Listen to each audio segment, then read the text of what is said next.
పవిత్ర పుణ్యక్షేత్రం తిరుపతిలో కూటమి పార్టీల అరాచకాలతో పట్టపగలు ప్రజాస్వామ్యం కూనీ చేస్తున్నారని మాజీ మంత్రి రోజా అన్నారు.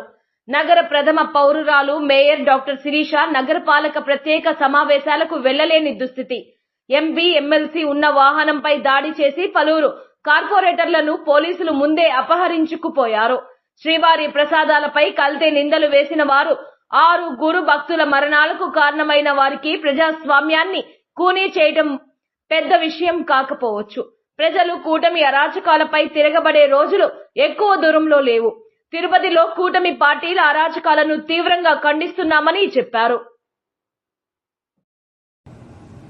కూటమి ప్రభుత్వంలో చంద్రబాబు నాయుడు గారు ముఖ్యమంత్రి అయిన రోజు నుంచి తిరుపతి పరువు ప్రతిష్ట ఎలా దిగజారుస్తున్నారో లడ్డూ విషయంలో చూసాం. మొన్న మనుషులు చనిపోయిన విషయం మనం చూసాం. ఈ రోజు డిప్యూటీ మేయర్ ఎన్నికల్లో ఏ విధంగా మేయర్ మీద గాని అలాగే వచ్చిన కార్పొరేటర్ల మీద అలాగే దళిత ఎంపీ మీద దాడులు చేయడం మనం కళ్ళారా చూస్తున్నాం. ఒకవైపు వైఎస్ఆర్సీపీ నాయకులు మాకు అవసరం లేదంటూనే చంద్రబాబు నాయుడు లోకేష్, మరోవైపు తమ నాయకులతో ఏ విధంగా కార్పొరేట్ల మీద బస్సు మీద అలాగే మేయర్ మీద ఎంపీ గారి మీద దాడి చేశారు, రాళ్లతో కొట్టారు, బూతులు తిట్టారు, కొంతమందిని కిడ్నాప్ చేసి తీసుకెళ్లడం మనం కళ్ళారా చూస్తున్నాం. ఇవన్నీ కూడా పోలీసులు చూస్తుండగానే వాళ్ళ ప్రేక్షక పాత్ర వహించినప్పుడే జరగటం అనేది ఈ రాష్ట్రంలో లా అండ్ ఆర్డర్ ఎంత ఘోరంగా ఫెయిల్యూర్ అయిందో మనకు అర్థమవుతుంది. అండ్ పవన్ కళ్యాణ్ గారు మీ ఎమ్మెల్యే, జనసేన ఎమ్మెల్యే తిరుపతిలో ఎంత దిగజారిపోయి ఈ రోజు కార్పొరేటర్ని కిడ్నాప్ చేస్తున్నారో ఒకసారి గమనించండి. నిజంగా మీరు చెప్పుకున్నట్టు చంద్రబాబు నాయుడు, లోకేష్, పవన్ కళ్యాణ్ మాకు 93% సీట్స్ వచ్చినాయి మొన్న ఎమ్మెల్యే ఎంపీ ఎలక్షన్ లో అన్నారు. మీది ఈవీఎం గెలుపు అని అందరూ కూడా అనుకున్నారు. అదే నిజం అనేది ఇక్కడ మళ్లీ ప్రూవ్ అయింది.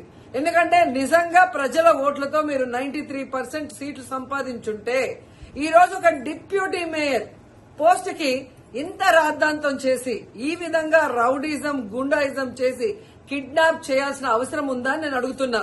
మీకు దమ్ము ధైర్యం ఉంటే, ప్రజలు మీ పక్షాన ఉన్నారు, మీ ప్రభుత్వం సక్రమంగా పనిచేస్తుంది, ఇచ్చిన హామీలు నెరవేరుస్తుంది అని మీరు నమ్ముంటే ఈ కార్పొరేటర్లతో రాజీనామా చేయించి మీ గుర్తు మీద గెలిపించుకొని మీరు ఎన్నికలు జరిపించుంటే ప్రతి ఒక్కరు మిమ్మల్ని శభాష్ ఉంటారు.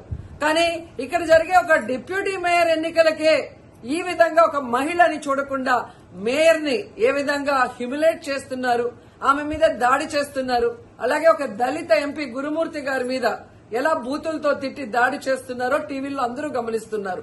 సో మీరు ఫెయిల్యూర్ అయ్యారు. ఈ 7 నెలల కాలంలో ప్రజలు మిమ్మల్ని అసహించుకుంటున్నారన్న విషయం తెలిసి ఇలా దిగజారుడు రాజకీయాలు, రౌడీ రాజకీయాలు చేయాలనుకోవటం నిజం కాదని నేను అడుగుతున్నా. ఒకవైపు ఎలక్షన్ కమిషన్ మేము రిక్వెస్ట్ చేస్తున్నాం, ఇలాంటి కూటమి ప్రభుత్వం చేసే ఈ దారుణాలకి ఫుల్ స్టాప్ పెట్టండి. ఎవరైతే ఈ రోజు దాడి చేశారు, బూతులు తిట్టారు, కిడ్నాప్ చేశారో ఆ తెలుగుదేశం, జనసేన నాయకులందరూ కూడా టీవీల్లో కనిపిస్తున్నారు.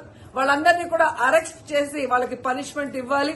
అలాగే ఎన్నికలు, డిప్యూటీ మేయర్ ఎన్నికల్ని ప్రజాస్వామ్యబద్దంగా నిర్వహించాలని ఈసీని డిమాండ్ చేస్తున్నాం. అలాగే చంద్రబాబు నాయుడు, లోకేష్, పవన్ కళ్యాణ్ కి తెలియజేసుకుంటున్నాం, మీకు ప్రజల పక్షాన నిలబడి ప్రజలకి మంచి చేశాము అన్న నమ్మకం ఉంటే మీకోసం ఎవరైనా వస్తే వాళ్ళతో రాజీనామా చేయించి మీ పార్టీ గుర్తు మీద మీరు ఎన్నికలకి వెళ్ళండి. 3 పార్టీలున్నాయిగా, బీజేపీ, తెలుగుదేశం, జనసేన. మరి మీకు ప్రజలు ఓట్లేస్తారన్న నమ్మకం లేదా?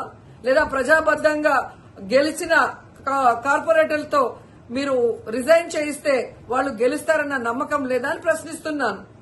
సో ఒకసారి తిరుపతికి అమిత్ షా వచ్చినప్పుడు ఎలా బ్లాక్ ఫ్లాగ్స్ ఊపటం, అలాగే రాళ్లు వేయటం అనేది మనం గమనించాం. వాళ్ళు మర్చిపోయి ఉండొచ్చేమో గాని ఈ రోజు రాష్ట్రం అంతా కూడా చంద్రబాబు నాయుడు తిరుపతికి ఎవరొచ్చినా, తిరుపతిలో ఏం జరిగినా ఏ విధంగా దిగజారుడు రాజకీయాలు చేస్తూ తిరుపతి పరువు ప్రతిష్ట మరి దిగజారుస్తున్నారో అందరూ గమనించి వాళ్ళకి బుద్ధి చెప్పాలని కూడా ప్రజల్ని కోరుకుంటున్నాను.